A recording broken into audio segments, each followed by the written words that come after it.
So the next speaker is Dr. Jonathan Rubin. Jonathan is going to talk about autonomous vehicles in rural states. Jonathan is the director of the Margaret Chase Smith Policy Center at Maine. His degrees are all in economics, but he has been working in transportation area among many other things over the years. He is on the Energy Committee for Transportation Research Board, and he was also on Maine's Autonomous Vehicles Commission. That's all he allowed me to say today. So there you go, Jonathan. Thank you very much. It's written down. You guys can read if you want to know my background. Let me thank first George and Catherine, who are right there. They're part of my team. This is never solo work. Just raise your hands. So as we're sitting here today, and I'm really thankful to have this opportunity to speak with folks, the California Public Utility Commission is voting on whether to allow to lift restrictions on Waymo and Cruise, that's Google and GM's taxis, automated taxis that are operating in San Francisco. Waymo and Cruise are asking for permission to lift the time and location restrictions, allow them to take fare-paying customers, and increase the number of vehicles on the road, and that's somewhat contentious right now. But that's an urban setting. So Rick said 10 years, and I will say, okay, I could believe it in an urban area, but not in a rural area. The rural area challenges are much greater. Why do I care about rural areas? Well, as Rick noted, we have an aging population, and some people, myself included, have some learning slowing down that comes with aging, and as I say, I'll own that. And we have lower traffic safety in rural areas, longer driving distances. There's unmet travel need. The highest benefit probably is to reduce accidents and increase safety. And that's because the risk of dying on rural roads is about 60% higher than comparable urban roads. So the risk and value proposition is quite high. Things like package delivery and so on and so forth. Rick mentioned the levels, so I'm going to skip the levels of automation, but I do want to make a distinction here between connectivity versus autonomy.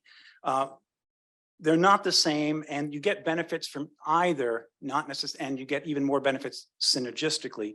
But with current commercial, I'd call level 2 technologies such as lane departure warning, forward collision warning, and avoidance, lane centering, and what Tesla calls full self-driving, which I would characterize as level 3 autonomy. That stuff's commercial now. Near commercial is and was used in a study by Lee and Kockelman in a simulation study that estimated there might be $76 billion in savings, mainly from avoidance of accidents. And the near commercial technology that they assume in their paper is cooperative adaptive cruise control and intersection collision avoidance, including saving of pedestrian and bicycles lives from who have transponders on them. So design and challenges. One is cost. Let's put this out there, right? In rural areas, we spend about households spend about 15% of their income on transportation. More, obviously, some people pay much more than 15% and others less. A lot of heterogeneity there.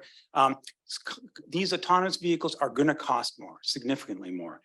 But there's the operational costs, and this is what the business model case, the business case is, and there are a couple different ones. One is different use cases, private versus shared. Now Rick just said he has been told that there are no current plans for personal ownership. There may be no current plans, but that's where a huge value proposition is. The biggest factor in your driving to, say, a store, the biggest cost is your personal time. If I can get to Boston and visit my sister with no time cost, I would visit her much more often. The value of time, private time savings, is hard to overstate. You can use your imagination about how you would spend that time be it sleeping, drinking, or doing computer modeling as you're cruising to your destination. So that's the private value proposition, why it lowers your travel time costs. The commercial value is the driver's wage savings. And this is why Waymo and Cruise are pushing to expand their offerings in San Francisco. This firm, I give you a quote by Sullivan and Frost, but basically people think it's driver cost might be up to 80% of the actual cost of an Uber trip. And so if you can eliminate the driver, that you can really drastically cut your costs. So what do we need? And this is infrastructure. This is TIDC. So let's talk about communications infrastructure. There are two essential ways that this technology is working today. One is localized high definition maps where you load in everything from curb cuts to traffic signals into the car. The other is lane following, which relies on markings. There's some hybrid approaches that are being looked at.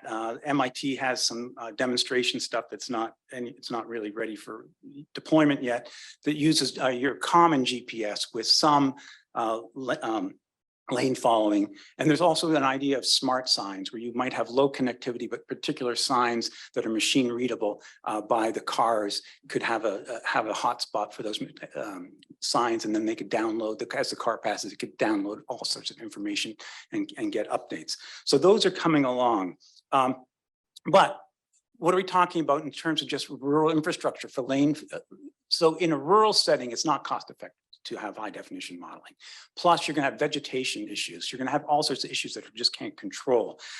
One of the current best practices is suggesting is 6-inch markings universally instead of 4-inch white lane markings, and little dotted lines on the edges of the exit ramps so that the car doesn't think that it's a turn, but understands that it's actually just a continuation of the lane. Michigan estimated that in 2021, it was 200,000 or 450,000 additional incremental costs for the lane marking. So when you're talking about infrastructure, you're talking about more costs to make rural roads suitable for these vehicles. Let's see. Let's talk about a few pilots. The Iowa pilot I really like because it's a rural pilot. It was on funded by a $7 million grant from US DOT. 80 trips, 47-mile loops. All the participants, almost all, said they had much more trust in the system after piloting. So this was you taking members of the public. So that's great. When did about 15% of the time it failed? Why did it fail? How about carcasses and tires on the road? Vehicles passing when they're not supposed to be passing, blind curves. There's all sorts of reasons why these systems aren't fully ready yet for a rural application. Another pilot, and this is a national park, the Yellowstone National Park in Wyoming and the White Brothers National Memorial Shuttle in North Carolina. These were National Park Service operated shuttles. They took park passengers around. People said, people really had enjoyed them. They had high use, and 90% of the riders agreed that had a good experience in the shuttle. Most also only rode it for fun. But that's not necessarily bad, right? Because, right, you want to get people out of the cars, driving through national parks, onto shuttles. That's a good thing, but it's not necessarily an essential travel need. And again, why did the systems fail there? Vegetation was, again, a major issue. They found that they had to go to cut vegetation every 3 days to keep the shuttles operating. Another one is in Ohio. Drive Ohio, that's going on. Again, a US DOT pilot, I'll skip that. The one I really like is the Minnesota one because of why? Snow, right? How are these vehicles going to work? I'm looking forward to the results from the Minnesota trials that just started in October 2022 and is still running. So I'm looking forward to seeing the results on that one. So let me draw some lessons here. One is we still need improvements in artificial intelligence, and the issue is edge cases. And let me explain this if I can with an example. Imagine 2 cars driving down a rural road and they see birds ahead of them. The 2 cars they say the back car is autonomous, and it doesn't really matter what the car in front is. But as a human, you know the birds are likely to just move away and fly away. So you just sort of slow down a little bit, but just keep going. The autonomous vehicle is going to recognize that as an obstacle in the road, or if it successfully understands it's a bird, it may not understand how the other vehicle is going to respond to that bird. So these are situations where the driving is not really, it's not there yet for just an unimpeded use. So there's still some just pure artificial intelligence improvements that need to be made. Plus, other technical needs are just the vehicles are sort of custom built now, except for Waymo and Cruise. Most of these applications are third-party vendors, and having cooperation between the users of these vehicles and the third-party vendors turned out to be quite important. And as well as Rick pointed out, we need to design these vehicles now so that the highest need population, arguably those with some type of mental or physical limitation, can use them. And if these vehicles aren't designed for that population now, they won't get there, or they get there much later. So there's just much more coordination that needs to be done, much more learning. Also, communicating to the public. I'm a technologist. I like technology. I can almost use my cell phone. And I mean that. I've been working pretty hard on it, but not everybody does. So the communicating to the public, there's not every rural town is really going to be welcoming these vehicles on their roads. It's something to think about. And infrastructure, pavement markings are going to be required much more upkeep. Vegetation, as I mentioned, is going to have to be much more frequently kept up. What are some policy implications? One, investment. Maine, and I'm sure this is true for all the other states, you can correct me if I'm wrong, but I believe Maine has a $265 million identified funding deficit for infrastructure uptake replacement. This means if you're going to really make rural roads ready for autonomous vehicles, it's going to be, that number is going to go up, right? So your investment and annual maintenance is going to rise. Snow and ice and vegetation, all these things have to be maintained to a higher degree. Again, research is a big issue. I'll skip saying that. Let me talk about, for a minute or two, about some unintended consequences, some things people don't talk about. We really don't know. I gave you an estimate of 700 billion or something, some huge amount of potential life-saving safety enhancements from these vehicles, but we don't really know. But we also don't know what the costs are really going to be. So there's just guesses. We're going to have roads free of snow and ice. Now, I did some work for Maine DOT.